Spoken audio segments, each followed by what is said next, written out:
Some of you probably attended some webinars I've done previously, so I'll keep the introduction brief. I'm with Baker Tilly Municipal Advisors based out of the Kansas City metropolitan area. I've been with Baker Tilly and my predecessor organization, Springstead, for 17 years doing advice to municipalities in Kansas and Missouri primarily. Prior to that, I spent about 20 years in various city management roles, mostly in the Kansas City metropolitan area, working on both sides of the state line, both Missouri and Kansas.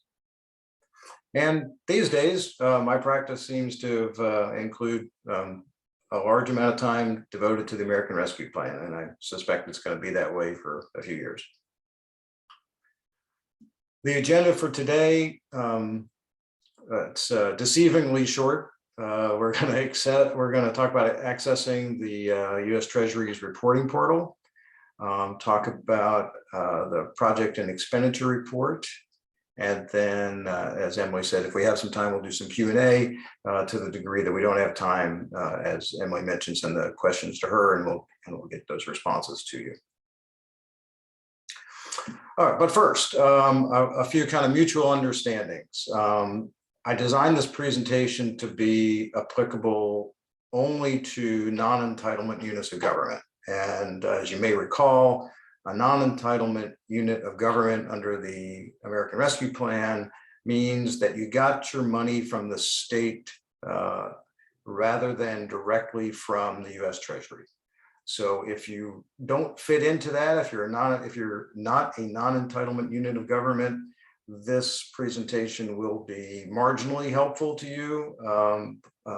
It will provide some of what you need to know, but it won't provide everything. So wanted to make sure everybody understood that. We're focusing on non-entitlement units that received less than $10 million. Why is that? Hopefully by now, most of you have learned that when the U.S. Treasury published the final rule for the American Rescue Plan, they did a great service for smaller units of government.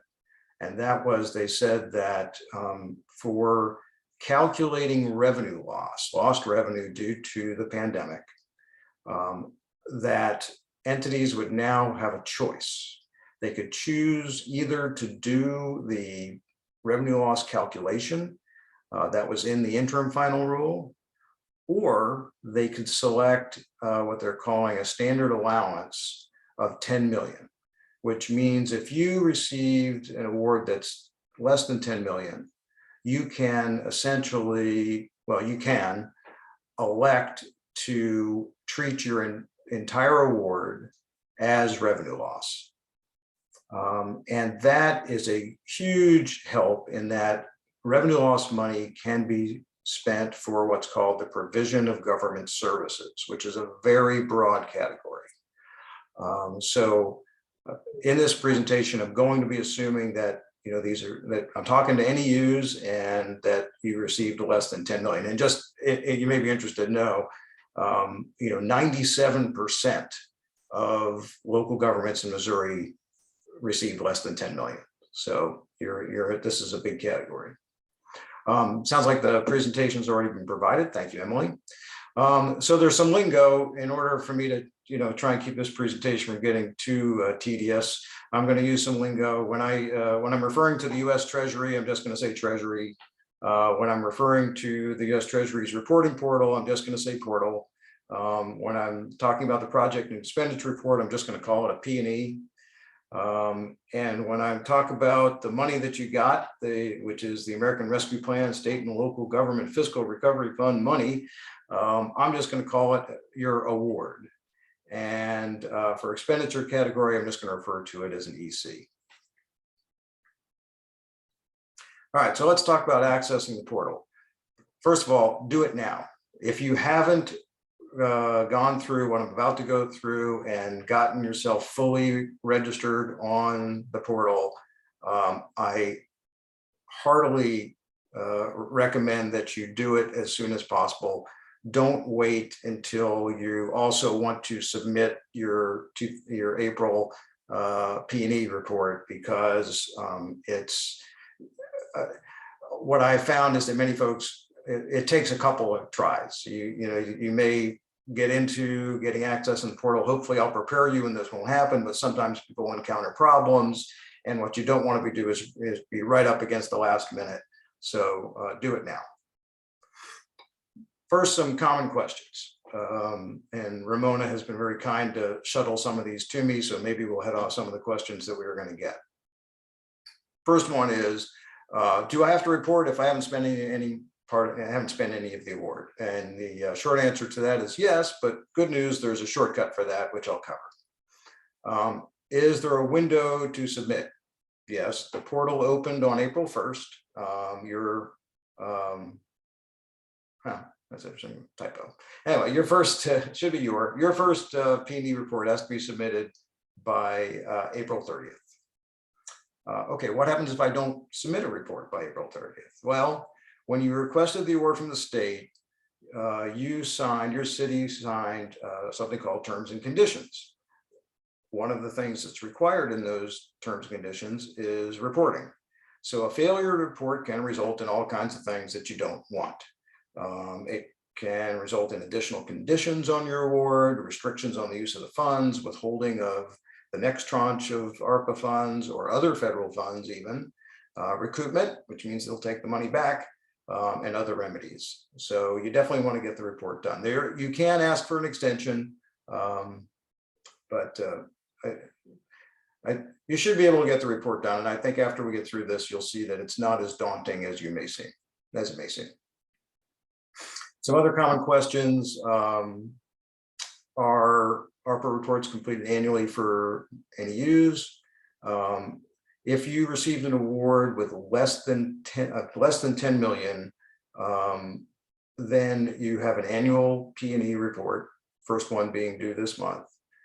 If you happen to receive an award that's greater than 10 million, then the report is required quarterly, again, beginning this month. All right, where does sam.gov play into all this? Do I need to sign up on sam.gov? So that's a common question, and I'm still deciphering a little bit, but I'll give you my best understanding. So as of April 4th, just a few days ago, Treasury discontinued use of the DUNS number. That's that number that is issued by Dun & Bradstreet. Instead, federal funds recipients, of which you are now one because you got this award, federal fund recipients now have to have a unique entity ID number, or UEI, which is issued through the System for Award Management, which is what sam.gov is, the System for Award Management. You do not have to have the UEI in order to register on the portal. So you can fully get registered, no problem, if you don't have that sam.gov UEI. I believe, and I don't know this for a fact, I've read through all the information, studied it carefully, and it's just not conclusive, but I believe you're going to need that sam.gov UEI in order to submit your first P&E report. In any case, you're going to have it sooner or later. So I definitely encourage you to go out and get that. The link to get the process started is in the presentation. All right, so first step in accessing the portal, gather all the stuff you're going to need. It's a fairly short list, and hopefully you can put your hands on it pretty quickly. So the first one, and really important, is you're going to want the email address of the person that was listed as the city's primary contact when you applied for your award to the state of Missouri. Because you're going to want to register using that same email address. If you don't, it's not going to make the connection, and you're not going to be able to get on the portal and see your report. The next item is the terms and conditions that I referred to previously. You should have an executed version that you sent to the state. You're going to want to have a copy of that handy because you're going to have to upload it. You're going to need also the executed version of the assurance of compliance with Title VI. That's also going to have to be uploaded, and then a copy of the budget that you provided as well, assuming you did provide one. And when I say provided, I mean provided to the state.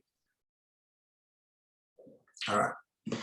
So Next thing is to get authenticated. So the Treasury requires that basically your identity be authenticated prior to actually getting on the portal. They want to know that you're really you. Now, you may recall hearing something about ID Me, and you probably heard a lot of bad things about ID Me. It was the authentication service that the Treasury initially used on the portal. And a lot of people weren't happy with it because it was very invasive, asked for a lot of personal information. So the good news is Treasury has abandoned use of ID Me. Now, if you previously authenticated through ID Me, that's okay.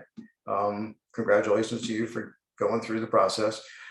You can still access the portal using your ID Me authentication, and there's a link there on how you do that.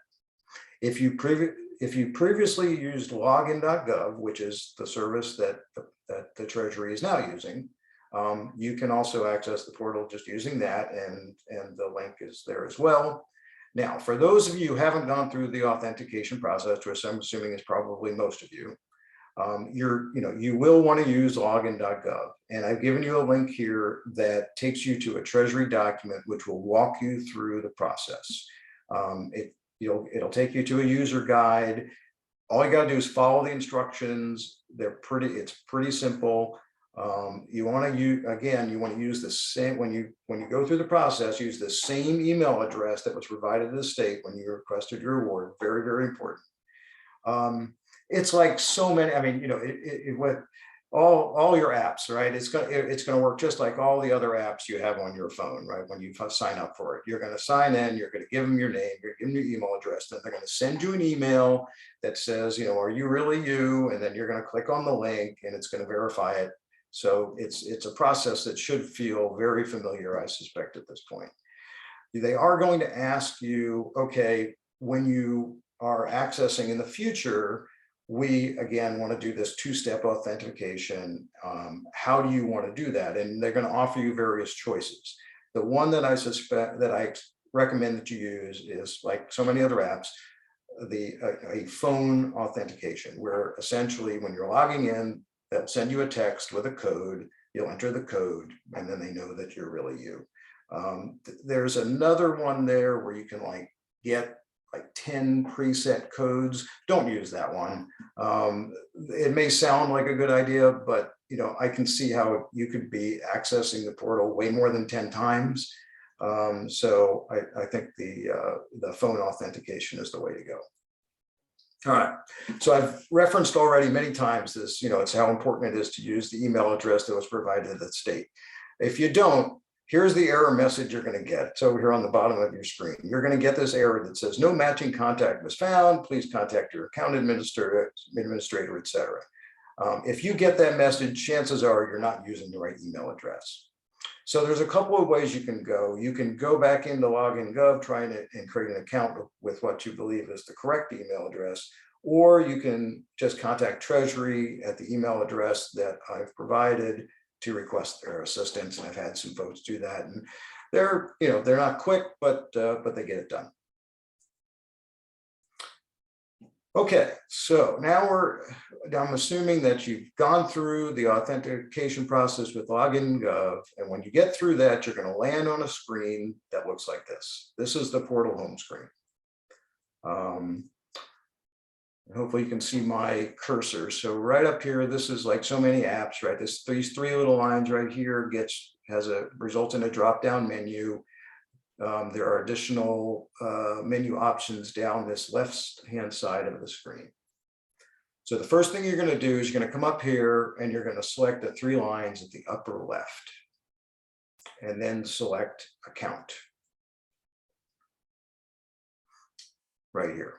So after you click on the three lines, you're going to see the screen. You're going to come up here and you're going to select account.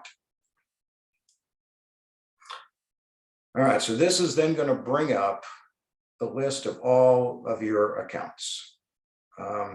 I suspect most of you basically just have one, and I grabbed these shots from another presentation, so you can ignore the contents, but the screen format will be the same.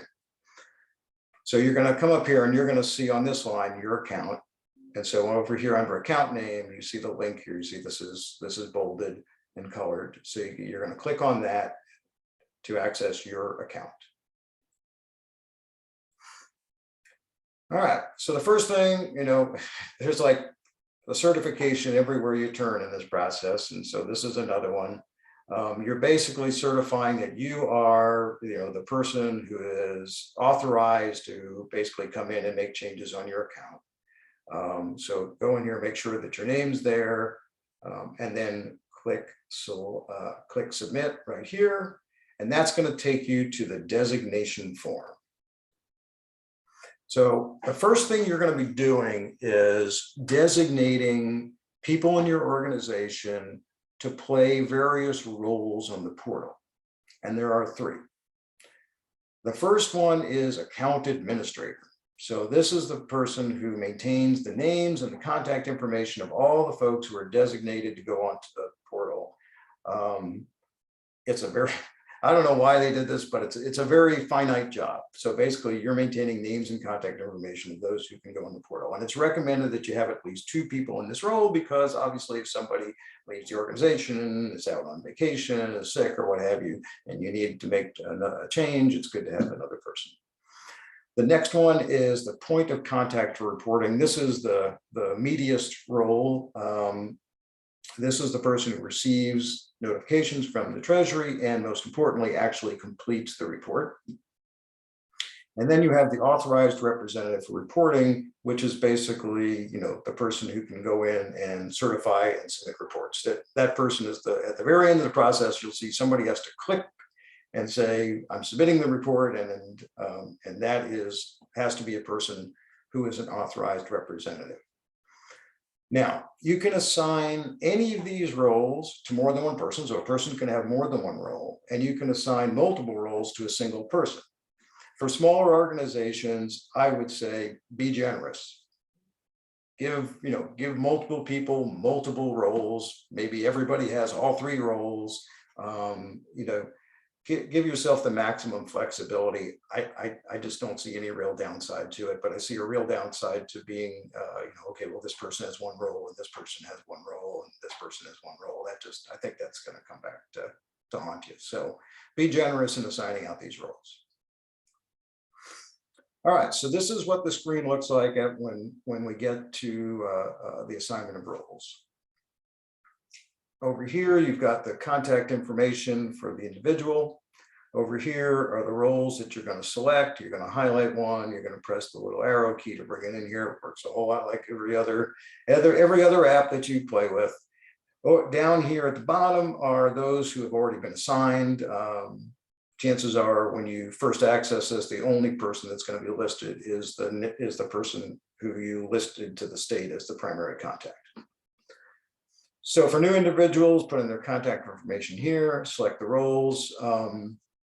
This screen has some roles that don't apply, so make sure that you only pick roles that start with SLRF. Those will be the only ones that are applicable. Load those up in here. And then you can use the edit button if needed to edit any of those that already are listed.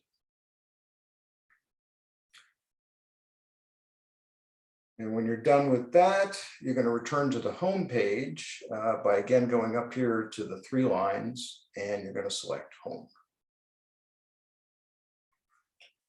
All right, so now you've got all your people in place. You got your and their roles.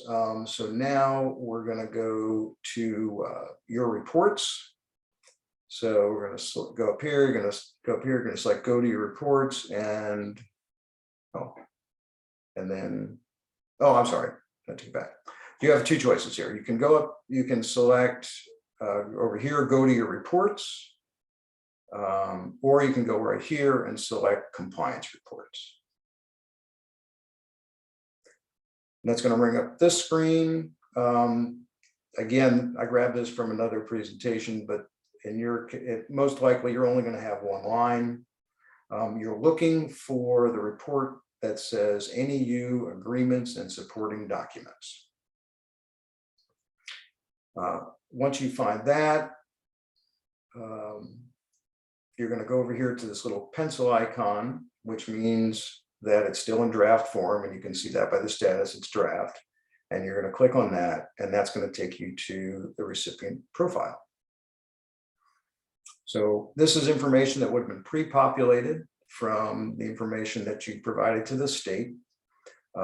If there's anything wrong, if you scroll down, right, you can see right here at the bottom, there's a discrepancies box. You can type out any discrepancies that you find, and they'll ultimately get corrected. But assuming everything's okay, you're going to scroll down and select Save, and then scroll down a little farther and select Next. And that's going to take you to the NEU agreements and supporting documents. So chances are this is going to be quick. Just look it over, confirm everything's correct, scroll down, click Next, scroll down, or scroll down, click Save, scroll down, click Next. All right, so here's where we're going to remember those documents I told you to set aside and have ready. This is where you're going to upload them. Now, there is an option if for some reason you don't have all three documents. Right here, you can basically answer yes or no. If you have all the documents, select yes. If you don't, select no. If you don't have all the documents, Treasury's probably going to follow up with you to collect them. But there is that option, so you can actually proceed even if you don't have all the documents. It works like so many apps that you use. You can upload your files. You click on this, it's going to take you into your browser, your Windows browser, and you can select the document and open it and upload it right here. Once you're done with that, scroll down and click Next to go to the certification page. So this is the certification page. Basically, you're just saying, hey, everything I did is true. So you're going to select Certify and Submit. Now, if you didn't set yourself up to be the authorized representative for reporting, you're not going to be able to click Certify and Submit. So again, you want to make sure that as you're going through this, make sure that you've got that role of certifying that of authorized representative, so you can certify and submit. That is all there is to it. It's not so bad, especially if you have all your material at hand. It's really not too tough to do. All right, so that takes us to the project and expenditure report, which you need to do soon. Now, I'll tell you that earlier in the week, we attempted to help an NEU do their project and expenditure report, and it was, as I expected, right? They had an award under 10 million. They were going to use all of their award for under revenue loss and use it for provision of government services.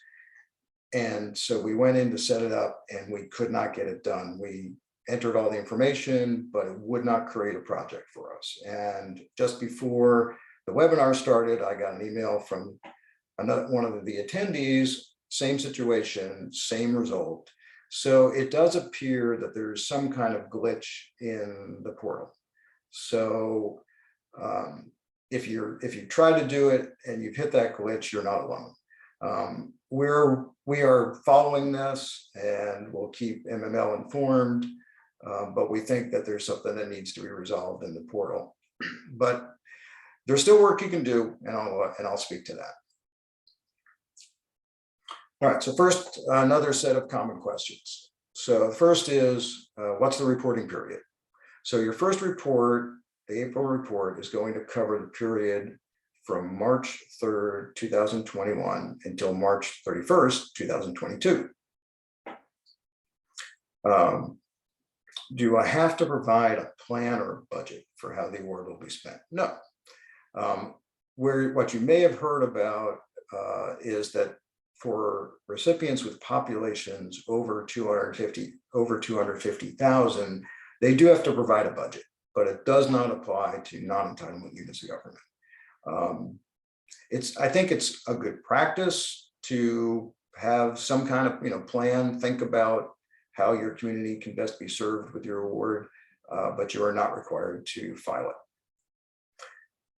Next question, I heard something about a second report and having to engage the community. What is that about? Again, larger recipients, those with a population over 250,000, do you have to provide a second report in addition to the P&E? And that report is called the Recovery Plan Performance Report. And it includes a whole bunch of things, including how equitable outcomes were promoted, community engagement, labor practices, use of evidence-based interventions. But the good news for you is this report is not required of non-entitlement units. So be happy about that. So let me try and describe the portal structure to you, because when you first get into it, it can seem a little daunting. They have designed the P&E portal structure with, I think it's seven modules. And the key here is not only understanding what each module does, but also the order in which they should be done, and which are relative to what you're likely to be reporting. They're designed to be done sequentially.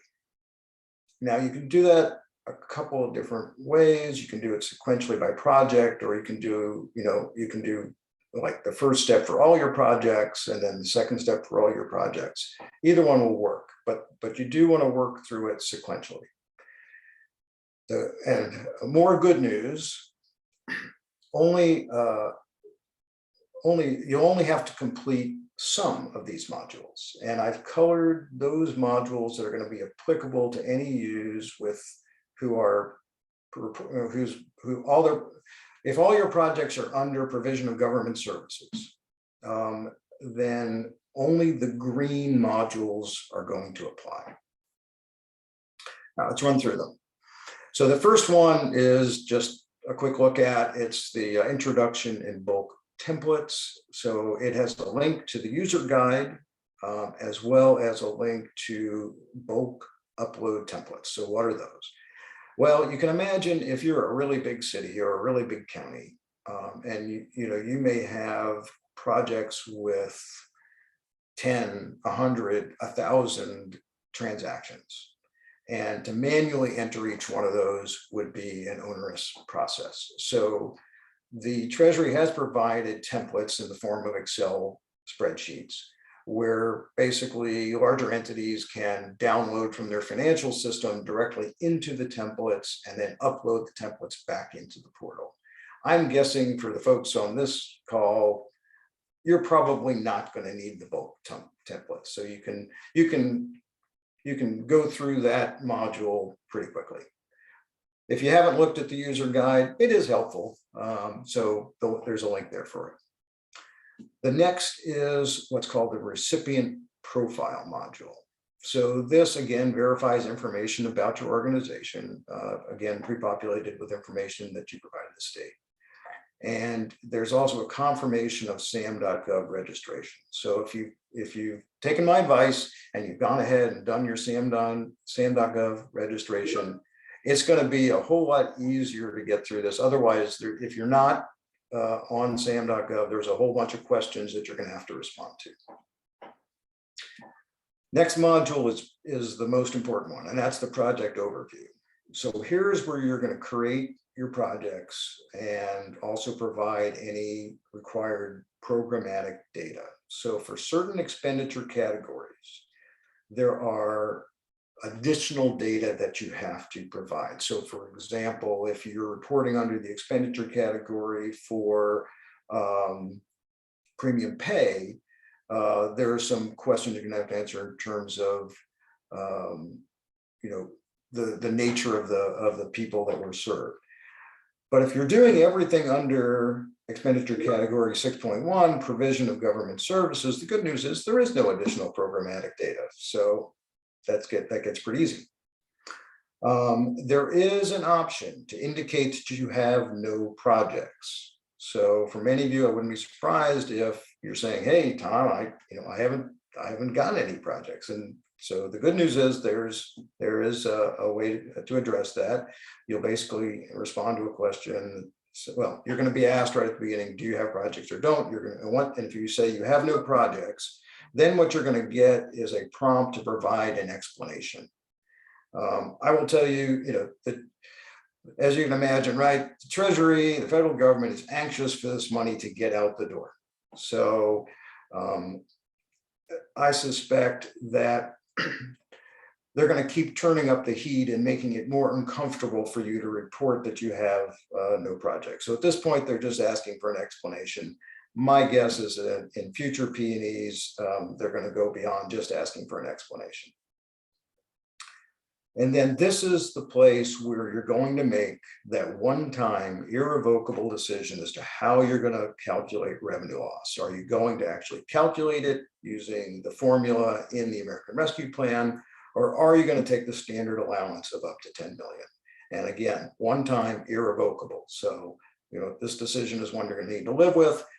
For most of you, I think the decision is easy. If you're a non-entitlement unit, you got less than 10 million, it makes sense to take all of your award as the standard allowance, have the maximum flexibility and the minimum reporting headaches.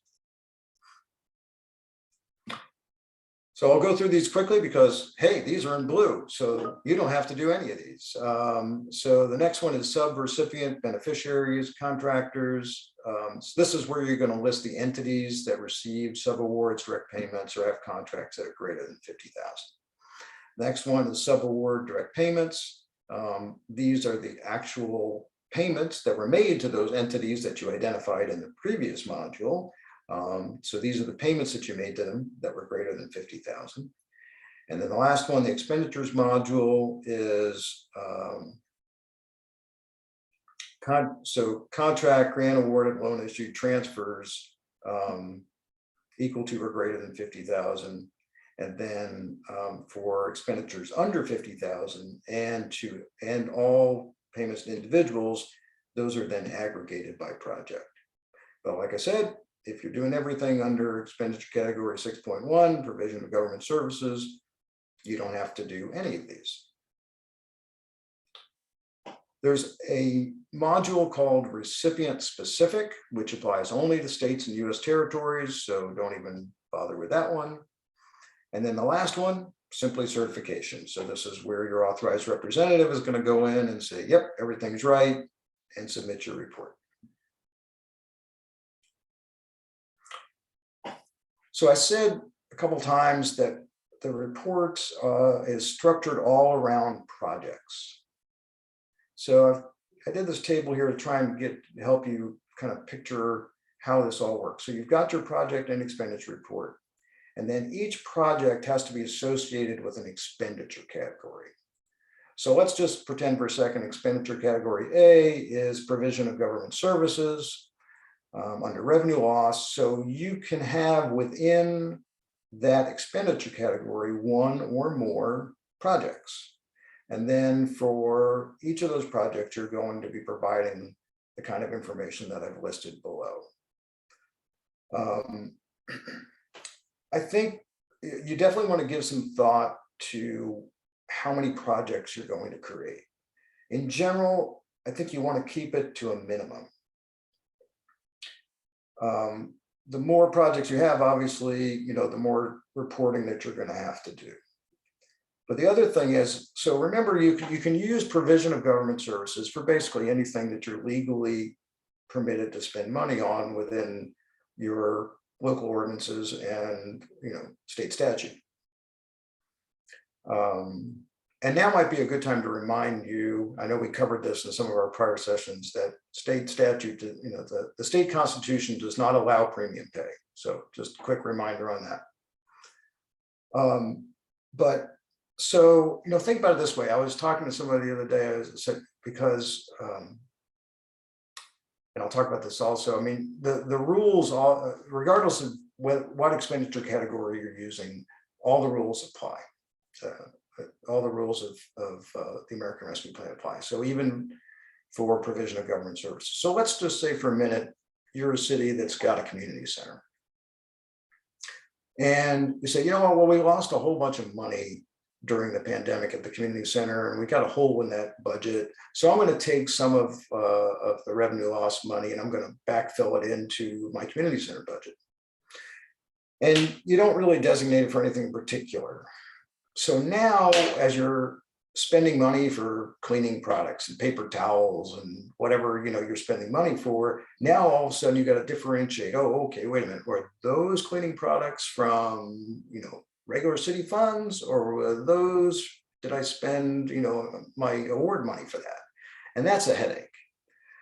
So what I think you'll want to do is, if you particularly if you're backfilling your budget, but you want to look for big ticket items. Try and keep your track, the amount of tracking that you have to do to a minimum. Because remember, the funds are, the funds are fungible. So if for some reason, let's say there's a major piece of capital equipment that you were, planning on purchasing, use your authority under provision of government services and buy that major piece of equipment. That's just going to make your tracking a whole lot simpler than if it's, if you're buying paper clips and cleaning products. All right, so as I mentioned, we do have this glitch in the right now in the portal. But I think there are some things that you can do to get ready. And we're going to provide some more training, as Emily alluded to, next week.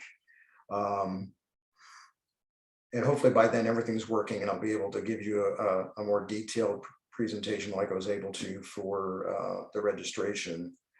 But in the meantime, there's work you can be doing to get yourself ready. Because really, there's only a handful of pieces of information that you're going to need to complete your report. So for whatever projects you create, you're going to have to name them. And that's something that you come up with. You're going to create a name for each of your projects. So come up with your project name. You're also going to have to come up with your own project identification number. So each project's going to have a unique identification number that you assign. And then you're going to need the dollar value for the current reporting period for all obligations for the project. Now, you'll see, and you've probably seen, the terms obligations and expenditures used. And you do have to report them both. So what are they? So obligations are a commitment to pay. So if you enter, for example, you enter into a contract, and the contract total is $10,000, but you're going to pay out that contract over a period of time. So the obligation is $10,000. Whatever you've paid to date is your expenditure. So if the contract is an obligation for $10,000, but you've paid $2,000 of it so far, you have an obligation of 10 and a expenditure of 2. So you have to have the dollar value of obligations for the current reporting period, as well as the cumulative obligations. Now, if you remember our reporting period, right, our reporting period for this particular report that's due in April goes all the way back to the beginning. So for this report, your current reporting period and your cumulative are going to be one and the same. Same thing for expenditures. They want the current reporting period expenditures and the cumulative, which again will be one and the same. And then for each project, you're going to be asked to write a description. They recommend that it be 50 to 250 words in 3 to 5 sentences. And the Treasury says we'd like you to cover the purpose, the population served, the desired outcome, and how the outcome was measured. So recall, that this really wasn't written, I think, for provision of government services. So, I think you're going to be fine writing something. Let's say, you decided to buy a piece of capital equipment. The purpose is whatever that purpose of capital equipment is. Population served is going to be probably, the entire community. And the desired outcome is, continue to provide snow plowing or something. I mean, it's so, you don't have to, I don't think you have to go crazy with this, but those are the things they wanted you to address. There are a number of resources that are provided here, and I've provided links for them.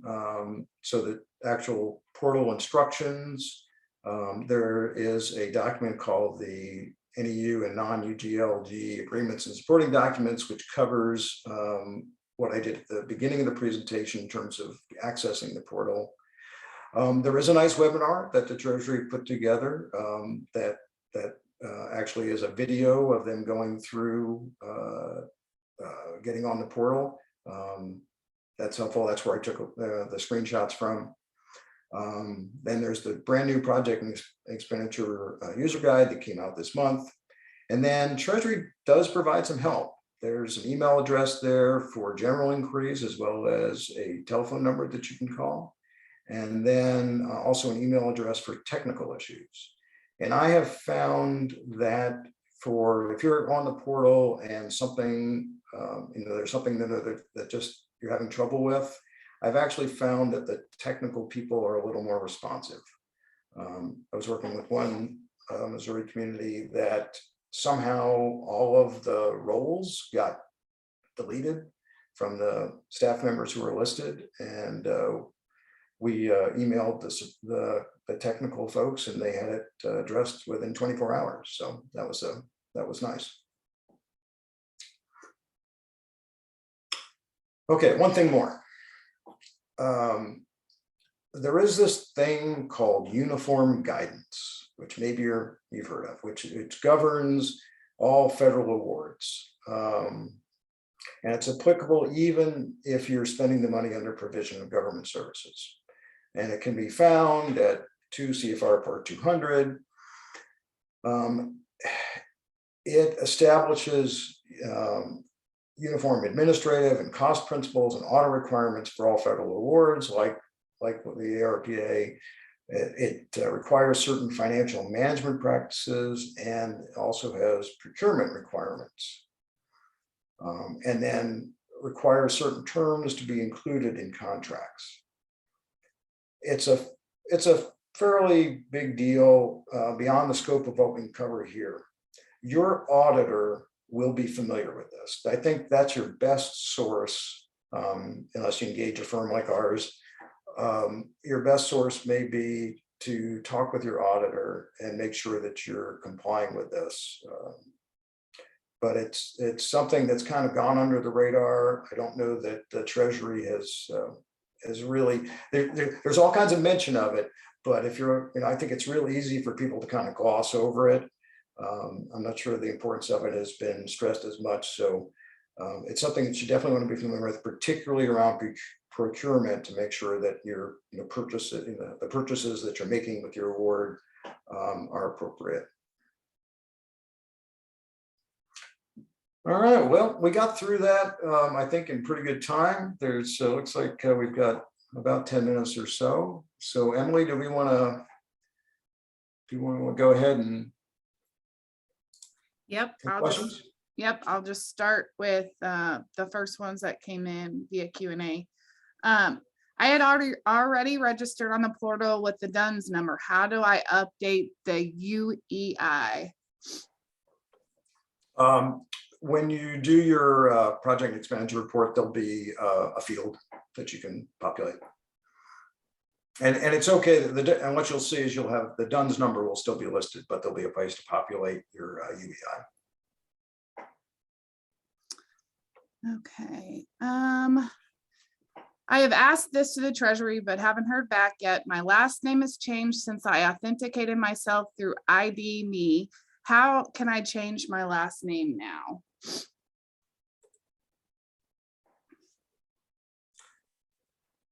Huh, okay, so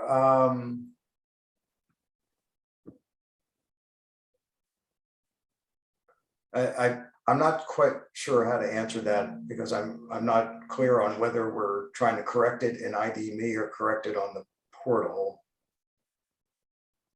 If it's correcting it through ID Me, I assume that you're probably going to need to find some help line or help, help email address on ID Me to contact them.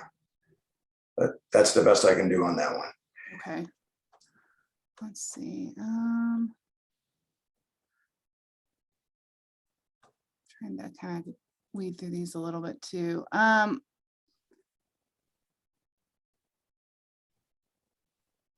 Will future annual P&E reports be April 1 through March 31st? For example, second report April 1st, 2022 through March 31st, 2023, or will it be on a calendar basis through December 31? They will not be on a calendar basis. They'll be, it'll be the former. Okay, what exactly does provisions of government mean? Can money be spent on anything? That's a great question. I'm glad it was asked. So Treasury, I think, has been purposely vague about what provision of government services means.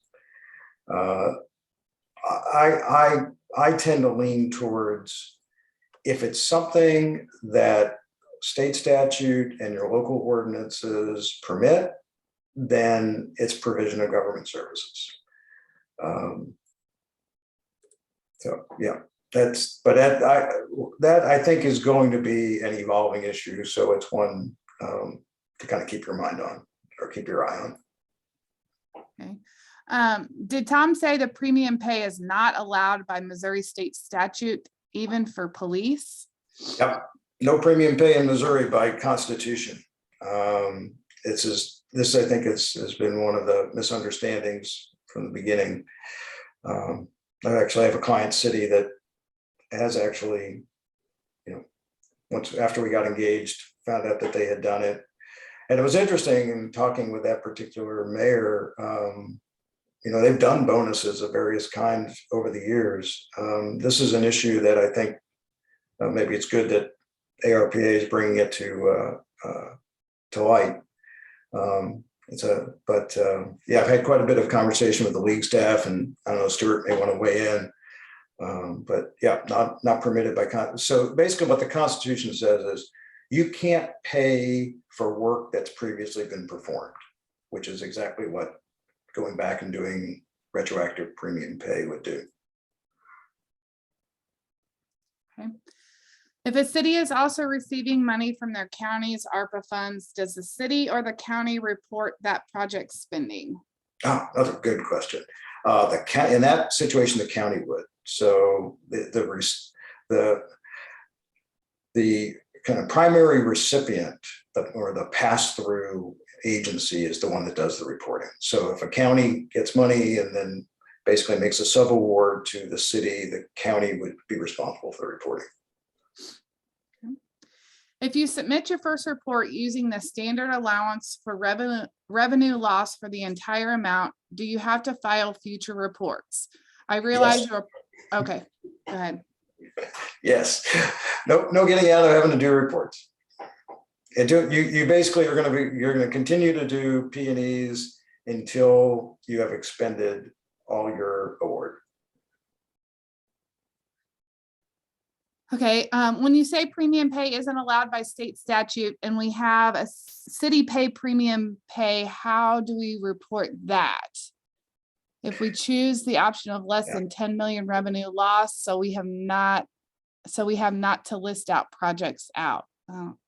Yeah, okay, so this raises a really good point. So what do I do if, right, I've got less than 10 million, I can do everything under provision of government services, but I went ahead and, I want to do something that also fits under another category. Maybe I want to do an infrastructure project that fits, under infrastructure because I want to do a water line. Am I better off reporting it, as infrastructure under the infrastructure expenditure category? And you certainly could, but think about this. So if you do that, right, so now, your report's going to be a little more complicated because now you're reporting under both provision of government services and infrastructure and all those modules that they said you didn't have to complete. Now you have to complete them. And there's certain supplemental information that you have to provide for some of these expenditure categories, like, and infrastructure is one of them, you're going to have to provide that. So your reporting just got a whole lot more complicated. My opinion is do everything under provision of government services. Keep it simple. But yes, if you did premium pay, I mean, the good news is if you did premium pay, there's no prohibition under the American Rescue Plan for doing premium pay. Obviously, it was an enumerated use. So you would just go ahead and report, you could go ahead and report it as premium pay under that expenditure category if you wanted to. Again, I keep it simple. Just do it. Just do everything under provision of government services, since if you had an award under 10 million and you can claim it all as revenue loss. Okay. Do you anticipate public scrutiny, lack of transparency if there was minimal actual revenue loss, but the report uses that category? It's funny. I hadn't even thought about it this way until I was working with a client who got about 20 million. And, I was explaining to them that under the new rule, you can claim 10 million over as revenue loss. And it made them anxious because they were like, well, so you're saying I can go ahead and claim 10 million of revenue loss when I really didn't have 10 million of revenue loss?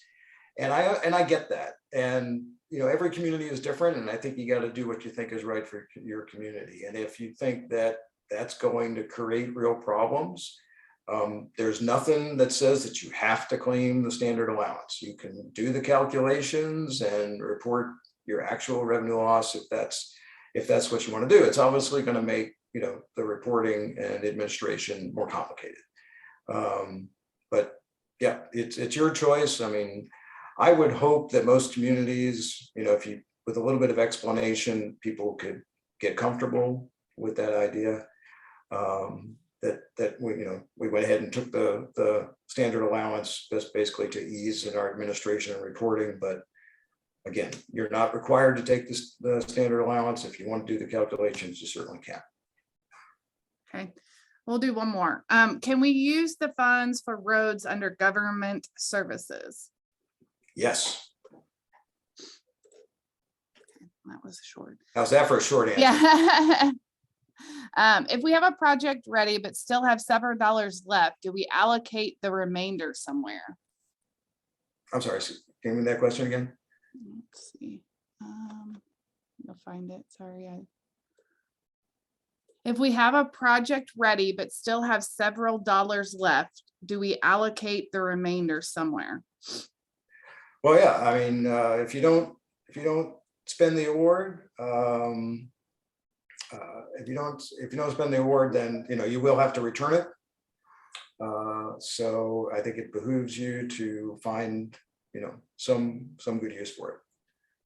And in the chat, somebody just said, please explain the premium pay again. Yeah, so it's actually in the Constitution of the state. It says that you can't pay, well, local governments can't pay their employees for work that was previously performed. If you Google it, you'll find all kinds of great stories about communities that have run afoul of this in the past, and state auditor work on this very topic. But I think, the league staff, and I don't mean to put you guys on the spot, but I think the league staff may be a better source if you need to follow up on that. Okay. Well, thank you, Tom, for being with us this morning. We have about 20 questions that I didn't get to, but again, we're gonna, I'll just gather those. And if anybody has any questions following the webinar that didn't get put in here, feel free to email me those. And then I'll send those to Tom and we can get those out. So the presentation, Tom's presentation, the recording of today's webinar, and then the FAQs will be available on the MML ARPA page. So thank you so much, Tom, and hope everybody has a great day. My pleasure. Thank you.